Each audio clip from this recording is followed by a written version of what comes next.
मीरा वहीं बाहर खड़े होकर निहारिका और सिद्धार्थ के बारे में सोचने लगी। तभी सिद्धार्थ ने बाहर आकर अधिराज जी से कहा, अंकल मैं निकलता हूँ, मुझे कोई ज़रूरी काम है तो मैं बाद में आता हूँ।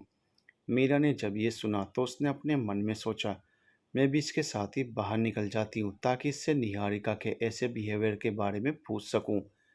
कहते हुए उसने भी अधिराज जी से कहा, अंकल मैं भी निकलती हूँ, मुझे भी थोड़ा सा काम है तो मैं वो काम करके आती हूँ।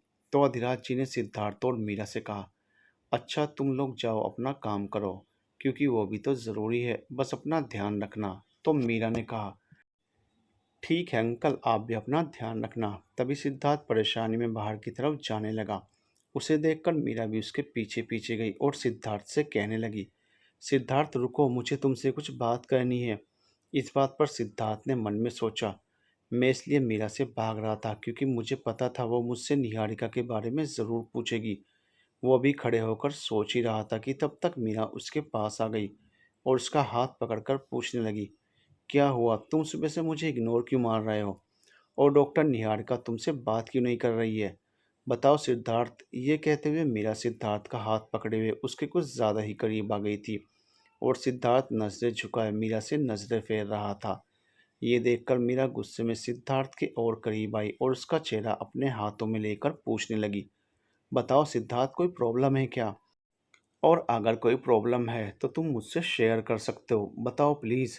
मैं दो दोस्तों को इस तरह से एक दूसरे को इग्नोर मारते हुए नहीं देख सकती। तभी सिद्धार्थ ने कहा, निहारिका मुझसे क्यों नाराज़ है, मुझे भी नहीं पता मीरा। इस बात पर मीरा सोच में पड़ गई। फिर उसने कहा, एक काम करते हैं, हम अभी निहारिका से मिलने उसके घर जाते हैं। चलो, सिद्धार्थ ने कहा।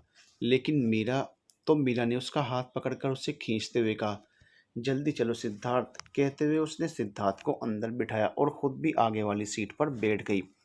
वो दोनों ही अपनी धुन में निकल गए, लेकिन सिद्धार्थ के चक्कर में मीरा ने सामने खड़े रुद्र और आरव की तरफ ध्यान ही नहीं दिया, जो कब से उन दोनों को ही देख रहे थे। मीरा सिद्धार्थ के साथ निहारिका के घर पहुंची। वहां पहुंचकर उसने देखा निहारिका की कार वहीं खड़ी थी। तो मीरा ने सिद्धार्थ से कहा, सिद्धार्थ लगता है निहारिका अंदर ही है, एक काम करो, पहले तुम जाकर पता लगाओ कि आखिरकार बात क्या है।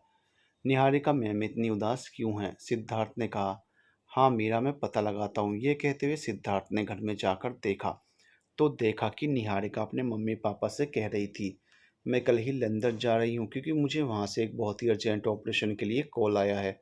तभी सिद्धार्थ ने अंदर आते हुए कहा, लेकिन अभी तो मौसम की खराबी की वजह से सारी फ्लाइट्स रद्द हैं, तो फिर तुम लंदन कैसे जा रही हो? उसकी आवाज़ सुनकर निहारिका और उसके परिवार वालों ने उसकी तरफ देखा तो सिद्धार्थ ने सबसे पहले अंकल आंटी को प्रणाम किया। सिद्धार्थ को देखकर निहारिका की आंखों में आंसू आ गए, इसलिए उसने अपनी नज़रें जल्दी से नीचे झुका ली। तभी उसके मम्मी पापा ने सिद्धार्थ से कहा, बेटा देखो ना इसे क्या हो गया है, तुम ही इसे समझाओ। यहाँ पर इसकी इतनी अच्छी खासी पहचान है और ये सब कुछ छोड़कर ना जाने कौन सी दुनिया में कहाँ जा रही है। इस बात पर मीरा ने अंदर आते हुए कहा, चिंता मत कीजिए आंटी, मैं निहारिका मैम को कहीं नहीं जाने दूंगी, बहुत अच्छे से संभाल कर रखूंगी इन्हें अपने पास। मीरा की आवाज़ सुनकर निहारिका ने जल्दी से अपने आंसू पोंछे और उसकी तरफ देखते हुए पूछा, मीरा तुम यहाँ? तो मीरा ने कहा, हाँ मैं यहाँ। वो क्या है ना, गुरुवार को मैंने अपने पापा के लिए सरप्राइज बर्थडे पार्टी रखी है। मैं तो आपको इस पार्टी के लिए इनवाइट ही करना भूल गई थी, इसलिए मैं जल्दी से आपके पीछे भागी और मैं आपके पीछे इतनी जल्दी में भागी कि मुझे खुद की कार तक लेने का टाइम नहीं मिला। इसलिए मैंने सिद्धार्थ को अपने साथ ले लिया ताकि मुझे घर भी जल्दी से मिल जाए और अगर आप किसी हॉस्पिटल में इमरजेंसी के लिए चले जाओ उससे पहले ही मैं आपको ये इनविटेशन दे दूँ। इस बात पर निहारिका ने कहा, अरे वाह ये तो बहुत अच्छी बात है, ठीक है मैं ज़रूर आऊँगी। ये कहते हुए उसने मुस्कुराते हुए मीरा की तरफ देखा, लेकिन मीरा ने निहारिका की मुस्कुराहट देखने की जगह उसकी आंखों में छिपे हुए आंसुओं को देख लिया। सिद्धार्थ ने भी इस बार निहारिका के आंसुओं को देख लिया था, इसलिए उसने मीरा को वहां से हटने के लिए कहा और खुद निहारिका के सामने आकर खड़ा हो गया। उसने निहारिका से कहा, मुझे तुमसे कुछ बात करनी है, तुम चलो मेरे साथ। इस बात पर निहारिका ने कहा, लेकिन तुम। वो आगे कुछ बोल पाती उससे पहले ही सिद्धार्थ उसका हाथ पकड़ते हुए उसे उसके रूम में ले गया। निहारिका उससे कुछ बोल पाती उससे पहले ही सिद्धार्थ ने उसे जोर से बेड पर बैठाया और खुद उसके सामने अपने घुटनों के बल बैठ गया और उसके हाथों को अपने हाथों में लेकर उससे धीरे से पूछने लगा, निहारिका, मुझसे कोई गलती हुई है क्या? तुम सुबह से मुझे इग्नोर क्यों कर रही हो? तो निहारिका ने कुछ नहीं कहा, बस उसकी आंखों से बेतहाशा आंसू गिरने लगे। ये देखकर सिद्धार्थ उठा और उसने उसके चेहरे को अपने हाथों में लेते हुए कहा, निहारिका, तुम्हें मेरी कसम है, तुम मुझे बताओ क्या हुआ है? इस बात पर निहारिका ने कहा, अपनी कसम मत दो सिद्धार्थ, मुझे कुछ नहीं हुआ है। मैं बिल्कुल ठीक हूँ, बस ऐसे ही नमन भाई का ऑपरेशन करते समय मेरा मन उदास हो गया था। उस पर से तुमने मुझे कल एक बार भी मुड़कर देखा तक नहीं, तो मुझे थोड़ा सा बुरा लगा कि कहीं मीरा के आने से तुम मुझे भूल न जाओ। बस यही सब था कि अब तुम मुझे भूल जाओगे। सोचकर रोना आ रहा है। इसलिए मैंने आज से सोचा कि मैं तुमसे अभी से ही दूर रहने लगे तो भूलना ज़्यादा आसान रहेगा। ये सुनकर सिद्धार्थ को ना जाने क्या हुआ। उसने कहा, तुम पागल वागल हो गई हो क्या? तुमने मुझसे दूर जाने के बारे में सोचा तक कैसे? और तुमने ये कैसे सोच लिया कि मैं तुम्हें भूल जाऊंगा? हाँ, माना कि कल मैं कुछ ज़्यादा ही एक्साइटेड हो गया था, जिसकी वजह से मैं तुम पर ध्यान नहीं दे पाया। लेकिन इसका मतलब ये नहीं है कि मैं तुम्हें भूल जाऊंगा। मैं एक पल को खुद को भूल सकता हूँ, लेकिन तुम्हें कभी नहीं भूल सकता। ये कहते हुए उसने निहारिका को गले से लगा लिया। सिद्धार्थ को खुद निहारिका के लिए उसकी फीलिंग समझ में नहीं आ रही थी, लेकिन इस समय उसकी आंखों में सिर्फ एक ही खौफ था, निहारिका को खो देने का डर। इधर मीरा बाहर खड़े होकर उनका वेट करने लगी। सिद्धार्थ और निहारिका भी एक दूसरे को खुशी से देख रहे थे। तभी सिद्धार्थ को अचानक से खांसी आने लगी तो निहारिका ने कहा, अरे क्या हुआ सिद्धार्थ, रुको मैं पानी लेकर आती हूँ। ये कहते हुए वो जल्दी से बाहर की तरफ भागी। मीरा ने जब निहारिका को ऐसे बेतहाशा भागते हुए देखा तो वो डर गई और डरते हुए वो अंदर गई। तो उसने देखा सिद्धार्थ खांस रहा था। वो कुछ और करने की सोचती उससे पहले ही निहारिका सिद्धार्थ के पास आकर जल्दी से उसे अपने हाथों से पानी पिलाने लगी। फिर उसकी पीठ पर हाथ घुमाने लगी। निहारिका को सिद्धार्थ की इतनी केयर करते देख मीरा ने मन में सोचा, कहीं निहारिका सिद्धार्थ से प्यार तो नहीं करती है ना? नहीं, लेकिन ये प्रूव कैसे होगा? मुझे कुछ ना कुछ तो सोचना ही पड़ेगा। एक काम करती हूँ, निहारिका और सिद्धार्थ जैसे ही यहाँ से बाहर जाएंगे, मैं यहाँ प्रूफ ढूंढना चालू कर देती हूँ और कुछ ऐसा ढूंढूंगी जिससे ये प्रूफ हो जाए कि निहारिका सिद्धार्थ से प्यार करती है। वो ये सोच सोच कर मन में मुस्कुराने लगी। फिर उसने जैसे ही देखा सिद्धार्थ और निहारिका खड़े हो गए हैं तो उसने अपना नाटक चालू कर दिया। हाय निहारिका मैम, पता नहीं क्यों मेरा सिर चक्कर गिन्नी की तरह गोल गोल घूम रहा है, मुझे भी शरबत ला दो। इस बात पर सिद्धार्थ ने पूछा, क्या हुआ मीरा, तुम ठीक हो? तभी मीरा ने नौटंकी करते हुए कहा, नहीं मैं ठीक नहीं हूँ, मुझे थोड़ी शांति चाहिए। एक काम करो, तुम दोनों बाहर जाओ, मैं थोड़ी देर पंखे के नीचे लेट जाऊंगी तो मुझे थोड़ा आराम मिलेगा। कहते हुए वो अपना सिर पकड़कर बेड पर बैठ गई। वो इस तरह से नाटक कर रही थी जिसे देखकर ऐसा लग रहा था जैसे उसे सच में कुछ प्रॉब्लम हो। इसलिए निहारिका और सिद्धार्थ ने उसे अकेले छोड़ देना बेहतर समझा। निहारिका ने कहा, तुम एकदम इत्मीनान से आराम करो मीरा, तुम्हें यहाँ कोई डिस्टर्ब नहीं करेगा। तुम अंदर से दरवाज़ा लॉक कर लो और शांति से आराम करो। मीरा ने कहा, ठीक है। सिद्धार्थ ने कहा, टेक केयर मीरा। मीरा ने मुंह बनाते हुए कहा, हाँ। सिद्धार्थ और निहारिका बाहर चले गए। उसके बाहर जाते ही मीरा ने जल्दी से उठी और दरवाज़ा लॉक करके बैठ गई। फिर वो इधर उधर कुछ ढूंढने लगी। तभी उसे कोने की तरफ एक रूम नजर आया जिसपे पासवर्ड वाला लॉक था। मीरा ये देखकर खुश हो गई। उसने सोचा, मिल गया, शायद इसी रूम में मिलेगा। कुछ कहते हुए मीरा अपने आप ही बल्ले बल्ले करते हुए डांस करने लगी। इधर रुद्र की हालत देखकर जब आरव हंसने लगा तो रुद्र ने कहा, हंसना मना है आरव।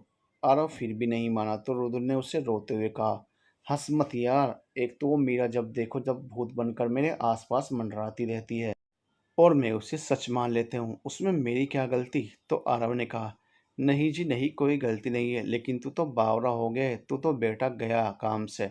इस बात पर रुद्र उसे गुस्से से पीटने लगा तो भी आरव हंस रहा था। तभी पीछे से आवाज आई, अरे रुद्र जी, ऐसे किसी को बेतहाशा नहीं मारते हैं, देख नहीं रहे हैं? एक तो पहले से ही सिंगल बॉडी हड्डी है और ऊपर से आपके जैसे पहलवान का हाथ लग गया तो कहीं मरमरा ना जाए बेचारा। ये सुनकर दोनों ने पीछे मुड़कर देखा तो रुद्र ने कहा, तुम यहाँ? तो सामने से आवाज आई, हाँ मैं यहाँ। इसमें इतनी चौंकने वाली क्या बात है? इंसान ही हूँ, एलियन नहीं हूँ जो मुझे इतना चौंक कर देख रहे हो। रुद्र ने पूछा, लेकिन तुम्हें यहाँ भेजा किसने? तो सामने से आवाज़ आई, निकिता दी ने, जो नीचे बैठी हुई हैं। रुद्र ने कहा, अच्छा।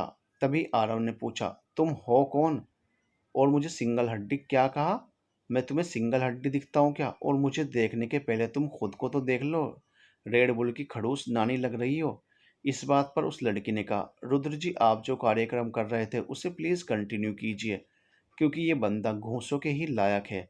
तभी आरव ने आगे आकर कहा, माफ़ कीजिए, आप कौन हैं और मुझ पर टिप्पणी करने की आपकी हिम्मत कैसे हुई? क्या आप जानते हैं मैं कौन हूँ? इस बात पर उस लड़की ने कहा, ओह, इंग्लिश के बिरादरी के पिछड़े हुए लोग, सबसे पहले ना मुझसे हिंदी में बात करो, समझे? अब ये जो तुमने इंग्लिश में मुझसे झाड़ कर पूछा है ना, उसे हिंदी में भी अच्छे से पूछ सकते हो, फिर भी मैं जवाब दे देती हूँ। सबसे पहला क्वेश्चन, हु एम आई? तो पहले क्वेश्चन का आंसर कि मैं कौन हूँ, ये आंसर मैं हर किसी को देना ज़रूरी नहीं समझती। और दूसरे क्वेश्चन का आंसर, तुम जैसे लोगों पर कमेंट पास करने के लिए मेरे पास फालतू टाइम नहीं है, लेकिन मैंने जो देखा बस वो कह दिया, सिंपल। अगर तुम्हें सिंगल हड्डी कहने पर बुरा लगा हो तो आई एम रियली सॉरी। और तीसरे क्वेश्चन का आंसर, नहीं, मैं तुम्हें नहीं जानती और न जानने की ज़रूरत है। कहते हुए वो आरव की तरफ देखकर मुंह बनाते हुए रुद्र के पास आई और उससे पूछने लगी, मीरा कहाँ है? इस क्वेश्चन पर रुद्र की बोलती बंद हो गई, क्योंकि उसे याद आने लगा कि कैसे मीरा सिद्धार्थ के साथ गई थी। इधर मीरा जल्दी से उस रूम के पासवर्ड के बारे में सोचने लगी। तभी उसे याद आया, शायद इसका पासवर्ड सिद्धार्थ हो सकता है। उसने जल्दी से पासवर्ड डाला, सिद्धार्थ, और दरवाज़ा सेंस होकर अपने आप खुल गया। मीरा खुश हो गई, वो जल्दी से रूम के अंदर गई। उसने जब निहारिका के रूम को देखा तो वो एक पल के लिए तो चौंक गई। उस रूम में हर जगह, हर कोने में सिर्फ और सिर्फ सिद्धार्थ की तस्वीरें लगी हुई थी। और वहीं पर एक स्लाइडिंग डोर था, जिसे खोलते ही उसने देखा, सिद्धार्थ की एक बहुत बड़ी तस्वीर उसके सामने थी, जिस पर लाल अक्षर में लिखा हुआ था, मैं तुमसे प्यार करती हूँ सिद्धार्थ। ये देखकर मीरा खुश हो गई और आसपास देखकर सोचने लगी, कोई किसी से साइलेंटली ऐसा लव भी कर सकता है क्या? निहारिका सिद्धार्थ से कितना ज़्यादा प्यार करती है, और उसने तो सिद्धार्थ की इतनी सारी पेंटिंग्स बनाई है। ओ माय गॉड, ये सब चीज़ें सुंदर और अद्भुत है। सोचते हुए मीरा वहीं ज़मीन पर बैठ गई और अपने मन में सोचने लगी, क्या मैं रुद्र से इतना ही प्यार करती हूँ? नहीं नहीं, निहारिका का प्यार अनमोल है। ऐसा प्यार आजकल के ज़माने में कोई किसी से नहीं कर सकता। भोलेनाथ जी, निहारिका को उसके सिद्धार्थ से मिलवाने की जिम्मेदारी मेरी।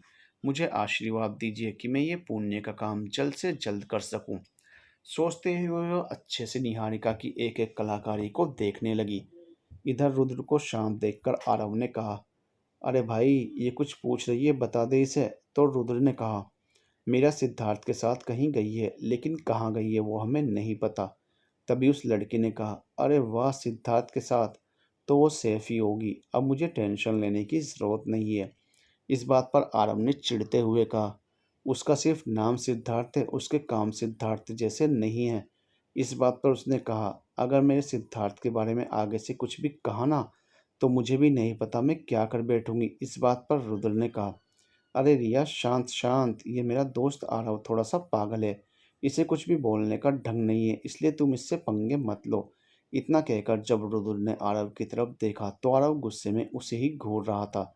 इस बात पर रुद्र ने उसे आंखें दिखाते हुए कहा, चुप हो जा। तभी रिया ने कहा, ओह, तो इनका नाम आरव है? तभी आरव ने मुस्कुराते हुए कहा, जी, अब आप यहाँ से प्रस्थान करेंगी, क्योंकि यहाँ मैं और मेरे दोस्त के बीच में बहुत इंपॉर्टेंट मीटिंग चल रही है, और लड़कों की इंपॉर्टेंट मीटिंग में लड़कियों का होना ज़रूरी नहीं है। तो रिया ने कहा, मुझे कोई शौक नहीं है यहाँ रुकने का। ये कहते हुए वो रुद्र को बाय कहकर सीधा नीचे चली गई। उसके जाते ही आरव ने रुद्र से पूछा, अरे कौन है ये तीखी मिर्ची, डायरेक्ट आकर हम पर चढ़ ही गई। इस बात पर रुद्र ने कहा, अरे जाने देना, छोड़ इन सब बातों को, हम अपना काम करते हैं। तो आरव ने पूछा, लेकिन ये है कौन? इस बात पर रुद्र ने कहा, मीरा की दोस्त है शायद, मैं भी इससे पहली बार ही मिल रहा हूँ। मैंने इसे सिर्फ उसके साथ घूमते हुए देखा है और मीरा के मुंह से ही इसका नाम सुना है। आरव ने मन में सोचा, छोड़ूंगा नहीं इसे तो मैं सबक सिखा कर रहूंगा। ये कहते हुए वो दोनों एक दूसरे से बातें करने लगे। निहारिका ने सिद्धार्थ से कहा, मीरा की ज़्यादा तबीयत तो ख़राब नहीं होगी ना? तो सिद्धार्थ ने कहा, अरे नहीं नहीं, वो क्या है ना, ये लड़की कल से थोड़ा कुछ ज़्यादा ही स्ट्रेस में घूम रही है, इसलिए अचानक से उसे चक्कर जैसा आने लगा होगा। पर कोई बात नहीं, वो ठीक हो जाएगी, तुम टेंशन मत लो। तो निहारिका ने कहा, ठीक है, मैं तुम लोगों के लिए कुछ बना कर लाती हूँ, नाश्ता करके जाओ।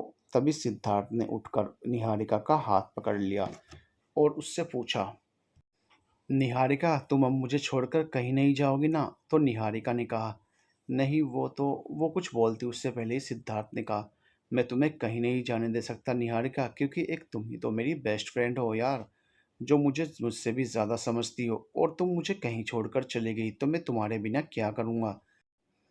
इस बात पर ना जाने निहारिका को क्या हुआ, उसने बड़े प्यार से सिद्धार्थ से आकर कहा, मैं खुद तुम्हें कहीं छोड़कर नहीं जा सकती सिद्धार्थ, वो तो बस यूं ही नाराज़ होकर जा रही थी, पर अब से मैं नाराज़ भी नहीं होंगी। सिद्धार्थ ने कहा, अच्छा अब से नाराज़ होकर तो दिखाना तुम्हें उसकी भी सज़ा मिलेगी। ये कहते हुए सिद्धार्थ मुस्कुराने लगा। तो निहारिका भी मुस्कुरा दी और अपने मन में कहने लगी, तुम्हारी हर सज़ा मुझे मंजूर है मेरे सिद्धार्थ। तभी निहारिका की मम्मी चाय और नाश्ता लेकर आ गई। तो निहारिका ने कहा, अरे मम्मी आपने ये सब बनाने की क्यों तकलीफ़ की, मैं नाश्ता बना देती ना, मैं बस जा ही रही थी किचन में। अंजू जी ने कहा, अरे नहीं नहीं, उसमें तकलीफ़ की क्या बात है, सिद्धार्थ भी तो हमारे परिवार का ही हिस्सा है, तो उसके लिए नाश्ता बनाने में तकलीफ़ कैसी। सिद्धार्थ ने कहा, हाँ आंटी, ये बात तो आपने बिल्कुल सही कही। निहारिका ने हंसते हुए कहा, अच्छी बात है ना, मम्मी ने चाय नाश्ता बना दिया, जिससे मुझे तो आराम मिल गया। इस बात पर सिद्धार्थ और अंजू जी चौंकते हुए निहारिका को देखने लगे और सिद्धार्थ ने कहा, तू तो पहले से ही कामचोर है, पता नहीं ये ऑपरेशन वगैरह कैसे संभाल लेती है। इस बात पर निहारिका सोफे पर पड़े तकिया उठाकर सिद्धार्थ को जोर जोर से मारने लगी और कहने लगी, मैं कामचोर नहीं हूँ, तुम कामचोर हो। सिद्धार्थ ने कहा, आंटी देखो ये मारती है, पागल हो गई है। ये कहते हुए सिद्धार्थ खुद को बचाने लगा। इधर मीरा घूम घूम कर पेंटिंग्स देख रही थी और उनके फोटो क्लिक कर रही थी। तभी निहारिका के पास राजवीर जी की कॉल आई। तो मीरा ने जल्दी से फ़ोन उठाया तो राजवीर जी ने उससे पूछा, बेटा कहाँ हो तुम। इस बात पर मीरा सोचने लगी, अब मैं पापा को क्या बोलूँ कि मैं कहाँ हूँ। तभी उसे एक आइडिया आया और उसने कहा, पापा मैं डॉक्टर निहारिका के साथ नमन भाई की दवाइयाँ लेने बाहर आई हूँ। इस बात पर राजवीर जी ने कहा, अरे बेटा कभी हमसे भी तो मिल लिया करो, 2 दिन से तो तुम हमसे मिली ही नहीं हो, बस इधर से उधर भाग दौड़ कर रही हो। इस बात पर मीरा ने कहा, सॉरी पापा, मैं भी थोड़ी देर में घर आती हूँ, फिर आप और मैं बैठकर खूब गप्पे मारेंगे। तो राजवीर जी ने कहा, नहीं बेटे मुझे काम है, इसलिए मैं आज मुंबई जा रहा हूँ, अब 4 दिन बाद ही आऊँगा, तब तक तुम अपना और अपनी मम्मी का ख्याल रखना। इस बात पर मीरा ने उदास होते हुए कहा, क्यों पापा, ऐसे कैसे मुंबई जाना है आपको, कल तक तो आपका कोई प्लान नहीं था। इस बात पर राजवीर जी ने कहा, अरे बेटा हम बिजनेसमैन लोग हैं, कब कहाँ किस लिए जाना पड़ जाए कुछ नहीं पता। मुझे भी आज सुबह सुबह ही कॉल आया कि एक मीटिंग अटेंड करने के लिए, बहुत बड़ा ऑर्डर है, क्रैक करने जाना ही पड़ेगा, और अगर वो ऑर्डर हमें मिल जाता है तो हमारी कंपनी को सालों तक करोड़ों का फ़ायदा है। इस बात पर मीरा ने कहा, कोई बात नहीं पापा, आप इत्मीनान से जाइए, मैं यहाँ का सब कुछ संभाल लूँगी, और ऑर्डर क्रैक करने के लिए अभी से खूब सारा ऑल द बेस्ट। राजवीर जी ने कहा, थैंक यू बेटा, चलो फिर मैं निकलता हूँ। मीरा ने कहा, हैप्पी जर्नी पापा। तो राजवीर जी बोले, थैंक यू बेटा, चलो बाय, मिलते हैं फिर 4 दिन बाद। कहते हुए उन्होंने फ़ोन रख दिया। तो मीरा उदास हो गई और सोचने लगी, मैं पापा से मिल भी नहीं पाई और पापा आज मुझसे दूर भी जा रहे हैं। ये चलेगा, कोई बात नहीं, एक तरह से अच्छा ही हुआ कि पापा जा रहे हैं, क्योंकि अब हमें बर्थडे सेलिब्रेशन की पार्टी अरेंज करने में और आसानी रहेगी। अब देखना पापा आपकी ये मीरा आपके बर्थडे के लिए क्या क्या करती है। अगर आप मेरा सरप्राइज़ देखकर सुपर सरप्राइज़ नहीं हो गए तो मेरा नाम बदल देना। ये तो भोलेनाथ की कृपा है कि उन्होंने आपको मुंबई भेज दिया ताकि मैं अपनी प्लानिंग ठीक से कर सकूं। सोचते हुए मीरा अपने आप ही बल्ले बल्ले करते हुए डांस करने लगी।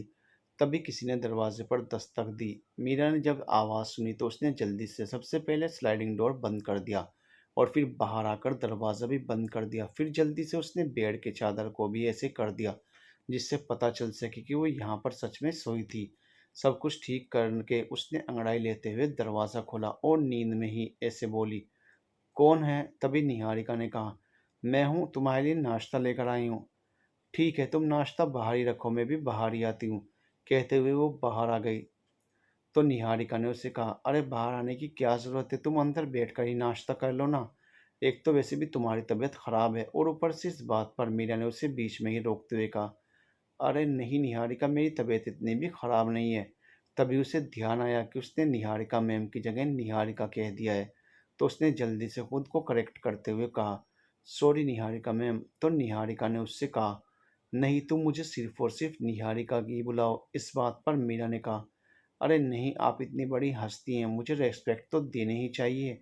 तो निहारिका ने कहा, नहीं ऐसी कोई बात नहीं है, तुम सिद्धार्थ की दोस्त हो इसलिए मेरी भी दोस्त हुई ना, इसलिए तुम मुझे सिर्फ निहारिका ही बुलाओगी। तो मीरा ने कहा, ठीक है निहारिका, मैं तुम्हें सिर्फ और सिर्फ अपनी प्यारी निहारिका ही बुलाऊंगी।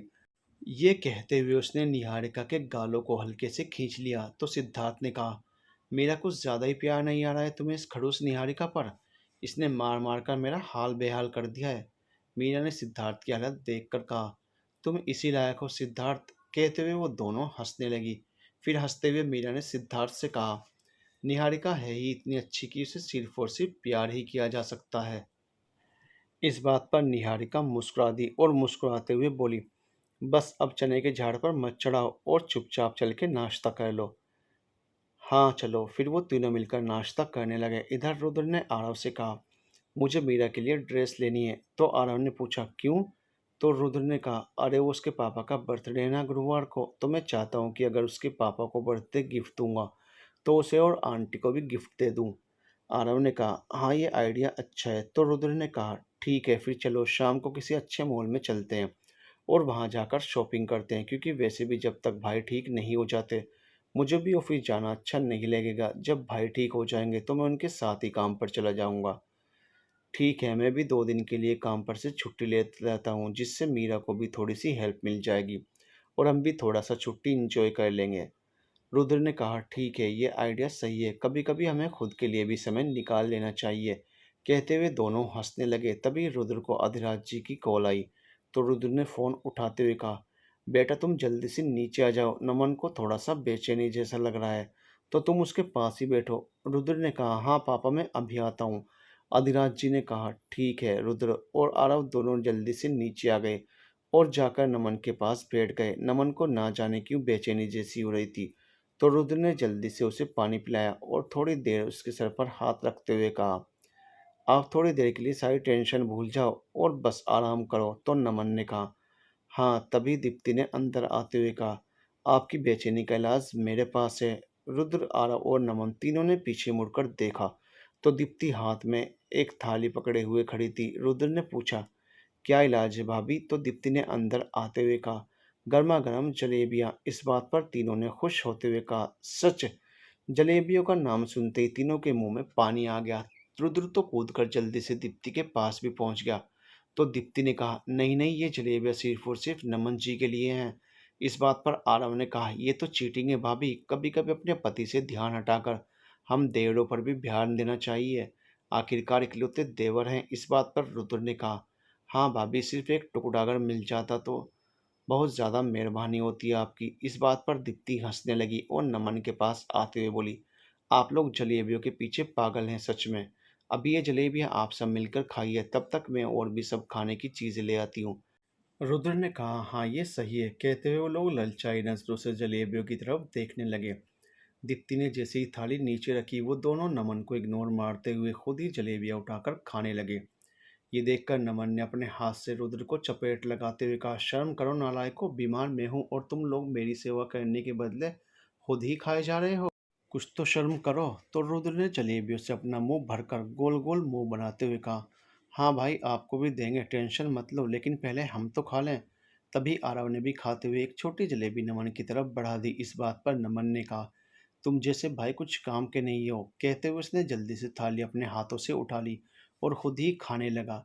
ये देखकर रुद्र ने मन में सोचने लगा, बस यही तो चाहता था भाई कि आप अपने आप से लेकर खाएं, ताकि आपको हो रही सारी बेचैनी मिनटों में दूर हो जाए। नमन को खुद से खाते हुए देखकर दोनों भाई खुश हो गए, लेकिन उनसे ज़्यादा खुश उनके पीछे खड़ी दीप्ति थी। उसने अपने मन में कहा, मुझे पता है रुद्र, तुम अपने भाई को किसी भी सिचुएशन में संभाल लोगे। अधिराज जी भी दरवाजे से खड़े होकर सब कुछ देख रहे थे और खुश हो रहे थे। इधर मीरा और सिद्धार्थ निहारिका के घर से निकल गए। रास्ते में मीरा ने सिद्धार्थ से कहा, जल्दी से जल्दी घर चलो, मुझे पापा के लिए बर्थडे पार्टी की तैयारी करनी है। सिद्धार्थ ने कहा, हाँ हाँ चलो, अब हम तुम्हारे घर ही जा रहे हैं, तुम्हें घर छोड़कर फिर मुझे भी निकलना है बनारस के लिए। इस बात पर मीरा ने पूछा, तुम हर बार बनारस जाते हो? तो सिद्धार्थ ने कहा, मेरे बिजनेस का आधा काम बनारस में ही है, तो मुझे वहाँ तो हमेशा जाना ही पड़ेगा। तो मीरा ने खुश होते हुए कहा, मुझे भी जाना है और बनारस देखना है, उसकी खूबसूरती कैसी है मुझे भी देखनी है कि बनारस कैसा लगता है। बहुत नाम सुना है उसका, लेकिन कभी गई नहीं हूँ। तो सिद्धार्थ ने कहा, तो चलो अभी घुमा लाता हूँ। इस बात पर मीरा बोली, नहीं अभी नहीं, अभी तो बर्थडे की तैयारी करनी है, फिर कभी चलेंगे। तो सिद्धार्थ ने कहा, ठीक है, फिर कभी चलेंगे। देखते ही देखते वो लोग मीरा के घर पहुंच गए। मीरा ने उतरते हुए देखा, रिया बाहर ही खड़ी थी। रिया को देखते ही सिद्धार्थ ने कहा, ए रिया, तुम तो मुझे दिखी ही नहीं कितने दिनों से। इस बात पर रिया ने कहा, नहीं ये बात नहीं है, ये कहो कि नए दोस्तों के चक्कर में तुम पुराने दोस्तों को भूल गए। नहीं नहीं, ऐसा नहीं है, मुझे बस थोड़ा सा काम था इसलिए। ठीक है, फिर मैं एक काम करता हूँ, आज शाम को यहीं आ जाता हूँ, हम सब मिलकर गप्पे मारेंगे। रिया ने कहा, यह अच्छा रहेगा, तुम जल्दी से जाओ और जल्दी से वापस आ जाओ। कहते हुए रिया ने मन में सोचा, तुम पूरे दिन को क्या, पूरी जिंदगी को मेरे पास आ जाओ। रिया सिद्धार्थ से बातें करते हुए उसे बड़े प्यार से देख रही थी। तभी मीरा की नज़र उस पर पड़ी। उसे आज रिया के व्यवहार में बहुत ज़्यादा ही बदलाव नज़र आ रहा था। उसने जब रिया को इस तरह से सिद्धार्थ के देखते हुए देखा तो उसे थोड़ा अजीब लगा। ये सब देखते हुए उसने अपने मन में सोचा, कहीं इन दोनों का कोई चक्कर तो नहीं चल रहा है ना, कहीं ये दोनों एक दूसरे से प्यार व्यार तो नहीं करते हैं ना। नहीं नहीं, ऐसा नहीं हो सकता। लेकिन क्यों नहीं हो सकता? रिया और सिद्धार्थ तो कॉलेज टाइम से एक दूसरे के दोस्त हैं, इनके बीच क्या हुआ था ये मुझे कैसे पता चलेगा? कहीं मैं इन्हें समझने में कोई गलती तो नहीं कर रही हूँ ना। सोचते हुए उसने परेशान होकर मन ही मन भगवान जी से कहा, हे भगवान जी, कहीं निहारिका को सिद्धार्थ से मिलाने के चक्कर में मुझसे कोई गलती तो नहीं हो जाएगी ना, कहीं इन दोनों को मिलाने के चक्कर में मैं रिया और सिद्धार्थ को तो अलग नहीं कर दूंगी ना। हे भोलेनाथ जी, कैसी कशमकश है ये, प्लीज़ आप ही इस कशमकश से बाहर निकालिए और इस बार प्यार की जंग में किसी को भी हारने मत देना, नहीं तो इस हार से सबका प्यार पर से विश्वास उठ जाएगा। मुझे सबसे पहले इस बारे में सिद्धार्थ से बात करनी होगी और उससे पूछना होगा कि उसके दिल में क्या है। कहीं वो रिया से प्यार ना करता हो। ये बात तो निहारिका सहन ही नहीं कर पाएगी। नहीं नहीं, ऐसा नहीं हो सकता। मैं सबसे पहले इस बारे में एक बार रिया से बात करती हूँ, फिर सिद्धार्थ से बात करूँगी। ये सब सोचते हुए मीरा अपने आप ही उलझी हुई थी कि तभी सिद्धार्थ ने मीरा की तरफ देखते हुए उससे पूछा, क्या हुआ मीरा, तुम एकदम से किस सोच में पड़ गई? इस बात पर रिया ने कहा, अरे यार, टॉपर लोग हैं, कब किस बात में खुद में ही उलझ जाएं कह नहीं सकते। इस बात पर सिद्धार्थ ने कहा, तू चुप करेगी रिया? तो रिया ने कहा, जी ज़रूर, आपका फरमान सराखों पर। तो सिद्धार्थ ने कहा, नौटंकी कहीं की। इस बात पर रिया मुस्कुराने लगी। ये सब देखकर मीरा ने कहा, अरे कुछ नहीं, वो तो मैं बस नमन भाई के बारे में सोच रही थी कि अभी उनसे वापस मिलने जाऊं या फिर बाद में जाऊं। तो सिद्धार्थ ने कहा, नहीं, एक काम करो, अभी उन्हें आराम करने दो, हम अभी तो उनसे मिलकर आए हैं, अब बाद में मिलने चले जाएंगे। इस बात पर मीरा ने कहा, ठीक है, यही सही रहेगा। तो सिद्धार्थ बोला, चलो फिर, मुझे देरी हो रही है तो मुझे निकलना पड़ेगा। तो रिया और मीरा ने उससे कहा, हाँ ठीक है, बाय, और अपना ध्यान रखना। ये सुनकर सिद्धार्थ ने भी उन्हें बाय कहा और फिर अपनी गाड़ी लेकर चला गया। उसके जाते ही मीरा रिया को लेकर एक साइड पर गई और उससे पूछने लगी, क्या तुम मुझसे कुछ छुपा रही है रिया? तो मीरा के इस सवाल से शॉक्ड होते हुए रिया ने कहा, नहीं तो क्यों, क्या छुपाया है मैंने? इस बात पर मीरा ने कहा, झूठ मत बोल, मैंने देखा भी तू सिद्धार्थ को किस तरह से देख रही थी। इस बात पर रिया पहले तो घबरा गई और इधर उधर देखते हुए बोली, किस तरह से, क्या मतलब है तेरा? वो दोस्त है तो उससे गुस्से वाली नज़रों से थोड़ा ही ना देखूंगी। इस बात पर मीरा ने परेशान होते हुए पूछा, देख रिया, तू सच सच बता, क्या बात है, तू सिद्धार्थ को इतने प्यार से क्यों देख रही थी?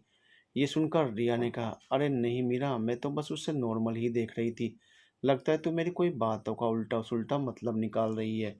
तू सच सच बता कि पूछना क्या चाहती है। और सिद्धार्थ मेरा सबसे अच्छा दोस्त है, तो मैं तो उसे प्यार से ही देखूंगा ना। तो मीरा ने खींचते हुए रिया को पकड़कर खुद की तरफ घुमाया और उससे बड़े प्यार से पूछा, देख, मुझे ऐसा क्यों लग रहा है कि तू शायद सिद्धार्थ को पसंद करती है। रिया, सच सच बता कि बात क्या है, क्योंकि मैंने आज तेरी आंखों में उसके लिए कुछ अलग ही फीलिंग देखी है, इसलिए मैं तुझसे पूछ रही हूँ। और तुझे पता है, मैं बिना स्ट्रॉन्ग फीलिंग के कुछ उल्टा सुल्टा नहीं पूछती हूँ। तो तू मुझे बता रिया प्लीज़। ये सब सुनकर रिया ने मजबूर होते हुए मीरा से कहा, देख, मैं तुझे सब बता दूंगी, लेकिन तू प्रॉमिस कर कि तू ये बात किसी को नहीं बताएगी, रुद्र या सिद्धार्थ, किसी को भी नहीं। तो मीरा ने कहा, मैं तुझसे प्रॉमिस करती हूँ कि मैं ये बात किसी को नहीं बताऊंगी और ये बात सिर्फ हम दोनों के ही बीच में रहेगी।